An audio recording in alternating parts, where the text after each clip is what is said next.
Welcome to the program. I'm Markus Karlsson. We're bringing you the show today from the World Economic Forum underway right here in Davos. This meeting brings together business leaders, politicians, officials and economists to debate the state of the world. Beforehand, this was billed as a post-crisis meeting. This was supposed to be the time when we all got together to talk about long-term issues, no longer fearing an imminent financial collapse or a breakup of the Eurozone. Let's talk more about that now with my guests today, the highly respected economist Adam Posen. He's the president of the Peterson Institute for International Economics. And also, we need to say that between 2009 and 2012, you're also a member of the Bank of England's Monetary Policy Committee, just to sort out those details.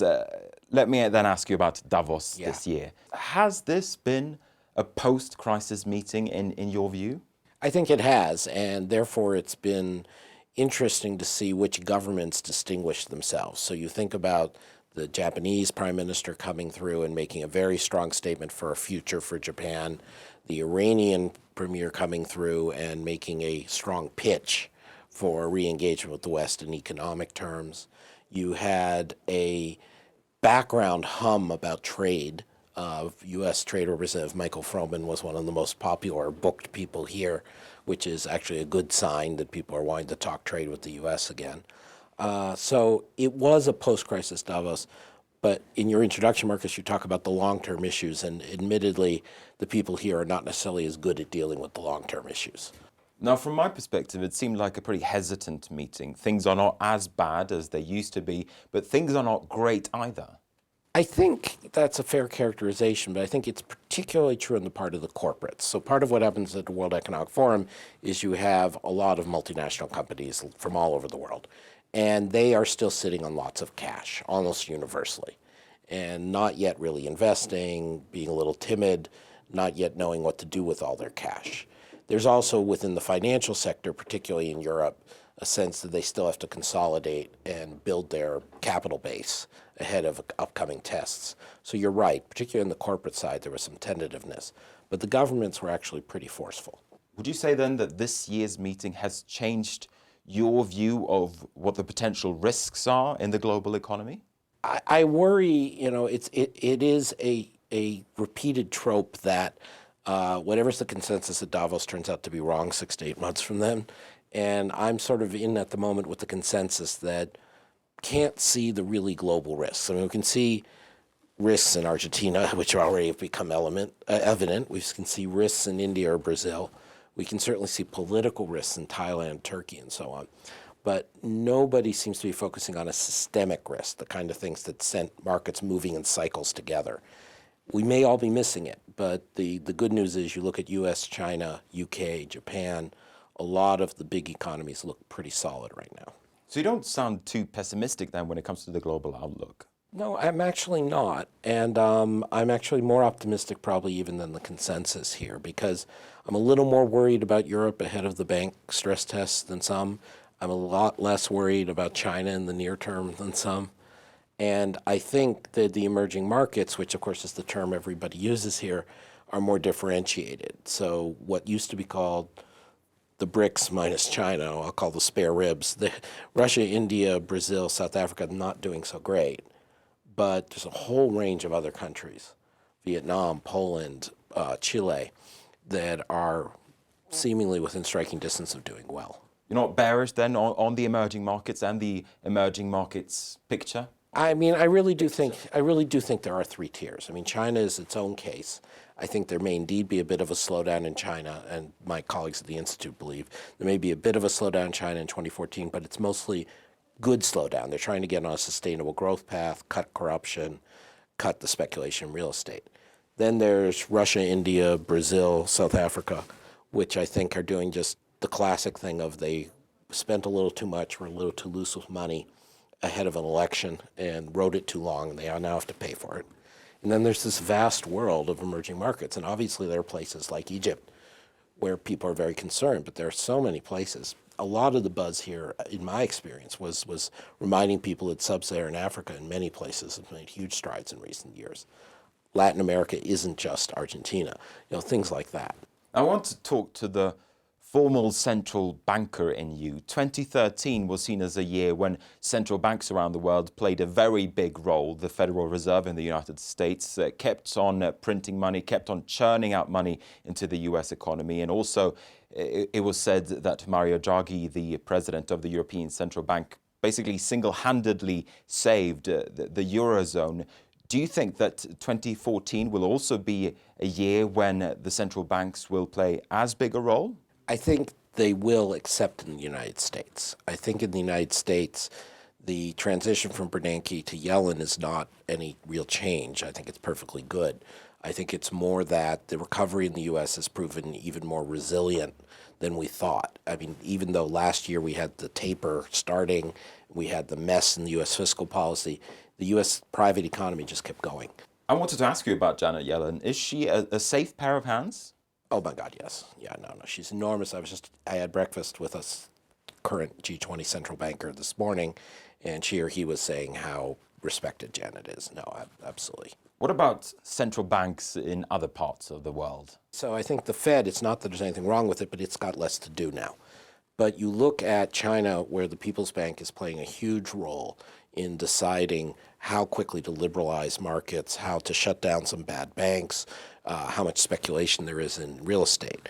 You look at Japan, where Governor Kuroda and his team have really done great things to get Japan out of 15 years of deflation without crashing the bond market, and that has taken real single-minded effort. You look at Europe, the euro area, I mean specifically, and the ECB, I think, is probably the most controversial of major central banks right now. On the one hand, they have taken on this huge new responsibility for the tests of all the bigger banks in Europe, the so-called AQR, Asset Quality Review. And it's entirely up to them, the fate of Europe's long term. If they do a bad exam and don't tell the truth, everyone will lose faith. If they do a good exam, they have to be tough, but hope that there's enough insurance around to make up for it. I think most of us are actually quite confident that the ECB is going to try to do the right thing. At the same time, on the monetary side, the ECB is actually, in my opinion, and a few others, but at least mine, missing its mandate. According to the Maastricht Treaty, it's supposed to worry about price stability, meaning inflation near 2%. It's supposed to pay attention to money growth. On both those criteria, it's very clear that inflation is too low, money growth is too low. Do you fear deflation? I think that I fear deflation, but not so much for its own sake, although it's bad, but deflation is a sign that the economy is dysfunctional. You generally don't get sustained deflation in a market economy, in a functioning market economy. And so we're going to be at near deflation. It may be that because some wages go up and because the euro is not going through the roof, that we don't get literal deflation. But as Madame Lagarde from the IMF said, the deflation is a signal that Europe still has severe problems in the south, severe lack of credit, lots of unemployment.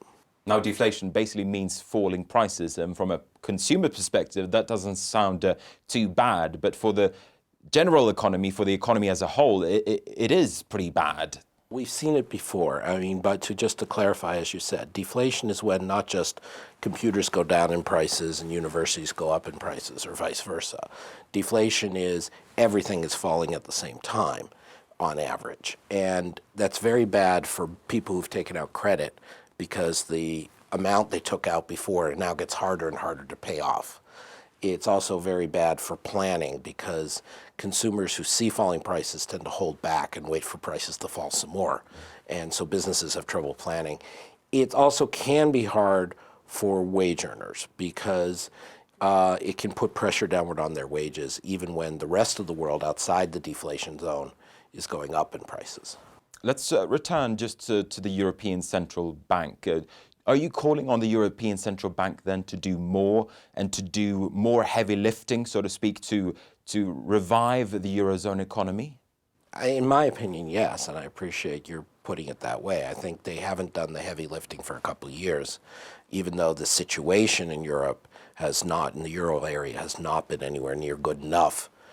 Millions of people unemployed, huge lack of credit for small and medium business throughout Southern Europe, no investment, corporate investment, even at stripping into Northern Europe. It's their mandate. They should be fixing this. And They did, under Draghi's leadership, put this floor under things by, in summer 2011, doing what's called the OMT. The promise that if there's a panic in bond markets, they'll step in. But they just did that minimum. That was worth doing, but there's so much more any other central bank, whether it's the Bank of England, the Bank of Japan, the Swiss National Bank, the Federal Reserve, would do in the same circumstance. I want to pick up on the unemployment point. A lot of people in the Eurozone and also outside the Eurozone for that matter are asking when unemployment will start coming down in the Eurozone. What's your view on that? I think we're seeing, as many people have noted, the bottoming out, or the peak of unemployment, if you want to think of it that way, in Spain specifically. Spain has continued to surprise people, and that sort of is ironic because it was the most productive economy of the Southern Europe before going into the crisis. And so it makes sense that it would bounce back fastest and had the least deserved crisis in a sense. But you look around the rest of Europe, you look around Portugal, you look around Ireland, Italy, Greece, and now France, and it's very hard to see unemployment coming down in any of those countries, in the near term at least. So from your perspective, it will still take a few years before unemployment starts coming down in a significant manner? I hope not a few more years, and that partly depends on the ECB, and it partly depends on whether these so-called structural reforms really change things. But I think another piece of it is that you don't want to wait a few more years because young people are out of work. Once they've been out of work for a while, it's very hard to get them back in. People don't want to hire them, their skills aren't right.